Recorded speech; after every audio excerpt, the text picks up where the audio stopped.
aouzubillah bismillah inna waliyallah asalaamaaleykum wa rahmatullah mbokki jullit yi mbokki taalibe yi ñu ngi leen di nuyu di leen jaajëfal ci ànd bi ngeen ànd ak ñun seen chaîne bii di Diwaanu Xasaayid ci seen émission bii di gëstu. tey ji nag dañoo fas yéene ànd ak yéen ci benn tomb rek comme ni ñu koy defee saa su ne gëstu bi ñu indi rek jagleel ko weeru tedd wi nga xam ci lañ nekk muy weeru Sha'ban. bu fekkee ne yaa ngi doog dugg ci seen chaîne bii di Diwaanu Xasaayid TV ñoo ngi lay ñaan nga abonné te bës cloche de notification bi ngir mën di jot ci vidéo yi ci nu mu gën a gaawee tey bës j'aime bi di partager vidéo yi ngir mbokki taalibe yi mën di ci jot. weeru Sha'ban nekk weer woo xamante ni Yonent bi sallallahu alayhi wa sallam da koo fonkoon lool waaw weeru Sha'ban nag nekk juróom-ñetteelu weer ci atum jullit ñi doon weer woo xamante ni boo ci jugee rek da ngay tàbbi ci weeru koor weeru Sha'ban nag nekk ci diggante ñaari weer muy weeru rajab ak weeru koor boo jugee ci rajab yaa ngi dugg Sha'ban boo jugee Sha'ban dem Ramadan nekk weer woo xamante ni nag li ci nekk ay njariñ kenn xamul nu mu toll waaye nekk weer woo xam comme ni ñu ko waxee woon ci weeru rajab bi weer la woo xamante ni da nga ciy mën a gën a mën a waajalee weeru koor gi weer la woo xamante ni li ci nekk ci ay njariñ dafa bari lool sax waaw kon jullit bi ci weeru Sha'ban bi war na cee baril ay jëfam yu baax. xadis bi al Buxaari moo ko solo mu wax ne soxna Aïcha wax na ne Yonent bi sallallahu alayhi wasallam daan na faral di bari lu muy woor ci weeru Sha'ban rawatina fukki fan yu mujj yi daan na ci woor lu bari. am na benn xadis boo xamante ni Usama ibnu Zayd moo ko solo mu ne Yonent bi sallallahu alayhi wasallam nee na da daan faral di bari lu muy woor ci weeru Sha'ban ndax nit ñu bari dañoo négliger weer wi li ñu gënoon a bàyyi xel moom mooy weeru rajab ak weeru Ramadan. Yonent bi sallallahu alayhi wasallam nekkoon koo xamante ni ku fonkoon weer wii di weeru Sha'ban la ndax wax nañ ne Yonent bi sallallahu alayhi wasallam daan na dundal guddi Sha'ban daan ko taxawee di ko julli di ñaan suñu borom ak di jéggulu suñu borom ndax fonk weeru Sha'ban.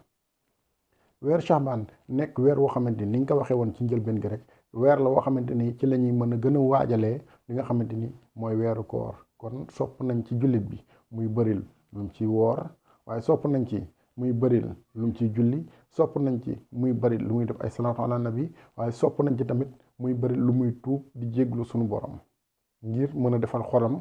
tegoo ay jaamu yàlla yoo xamante ni bu weeru koor gi ñëwee day gën a yomb ci moom ngir mu jëfe ndigal li nga xam ne suñu borom jox nañu ko ci weeru Ramadan. weeru Sha'ban ñu gën koo xam ci weeru baraxlu fukki fan yi ak juróom nekk bis boo xamante ni ci la ñuy def màggal Daaru Muxti guddi ga nekk guddi goo xamante gu mat a màggal la. weeru Sha'ban nekk weer woo xamante ni Yonent sallallahu alayhi wasallam da koo fonkoon lool daan digal saxaaba yi ñu ciy diggu doomu maanaam di bañ a woor bay lott waaye nag ñu woor tàmmal yaram bi nga xamante ni bu weeru koor gi ñëwee di nga mën a def li nga xamante ni moom la suñu borom digle. weeru Sha'ban nekk weer woo xamante ni weer la wu Yonent sallallahu alayhi wasallam fonkoon daan digal saxaaba yi ñu ciy diggu doomu ci woor maanaam comme ni ñu koy defee mën ngaa woor tey bu subaa nga noppal wala nga ñoon woor ñaari fan noppal yaay xool noo koy gérer waaye nga fexe ba booy woor nga bañ a lottal sa yaram bi ndax ginnaaw wàccaay la ci weeru koor war nga ko mën a def diggu doomu waaye daana digal saxaaba yi ñu ciy bari lu ñuy julli di ci bari lu ñuy jaamu suñu borom ngir buñ demee ci weeru koor mu mën a nekk pratique boo xamante ni bu yomb lay doon ci jullit ñi. Yonent bi sallallahu alayhi wasallam daan na ci digal tamit saxaaba yi ñu bañ di négliger dara waaw ci lu baax lépp lu baax loo xamante ni buñ ko defee am ci yiw am ci ay tiyaaba rek nañ ko def ndax ñoom taxawaay bi ñu doon taxawee mooy taxawaay bi nga xamante ni Sëñ Tuubaa moom la ñu tracé ñun ngir ñu nekk ci muy isil muridu la yuridu abada xayru rida rahmaanu xay sonsada maanaam lépp loo xamante ni aw yiw la loo xamante ni boo ko defee rek mën nga cee am ngërëmal suñu borom yow nañ ci nekk. kon mbokk yi ñu xam rek ne maanaam weeru Sha'ban ay njariñam foo ko natt weesu na ko. rajab moom mooy fi ngay defee sport Sha'ban mooy fi ngay defee ay étirement weeru koor mooy fi ngay defee say pratique mën nañ ko déggee noonu rek waaw ngir mu gën a yomb ci ñun.